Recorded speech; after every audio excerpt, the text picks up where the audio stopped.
గిన్నెలో చేపలు పరిధులను మనమే సృష్టించుకుంటాం. ఒకప్పుడు ఓ వ్యక్తి ఓ పెద్ద గిన్నెలో కొన్ని చిన్న చేపలను పెంచేవాడు. అవి పెద్దవవలే. ఓ రోజు అతడు అదే చేపలను ఓ పెద్ద కుంటలో వదిలాడు. అయినా అవి ఎక్కడికి వెళ్లకుండా ఆ గిన్నె పరిమితిలోనే తిరుగుతుండిపోయాయి. పాఠం: మన చుట్టూ ఉన్న పరిధులు నిజంగా మనం సృష్టించుకున్నవే. మన ఆలోచనలే మనకు అడ్డుకావు. 2. చిన్న పంది కథ. పరాక్రమానికి వయసు అడ్డుకాదు. ఒకరోజు పంది తల్లి మరొక పందిపిల్లను నీటిలో మునిగిపోతున్నట్టుగా చూసింది. పెద్ద పందులు పక్కనుండి చూశాయి కాని ఏమీ చేయలేదు. కాని ఓ చిన్న పందిపిల్ల నేరుగా లోపలికి దూకి దానిని రక్షించింది.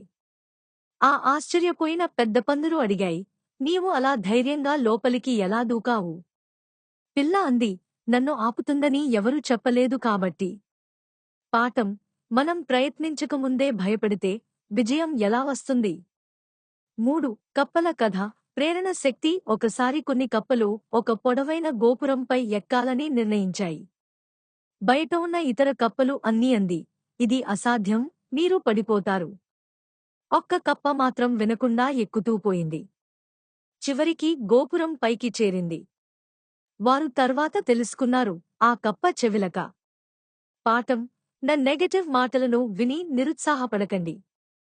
మీరు నమ్మిన దారిలో నడవండి.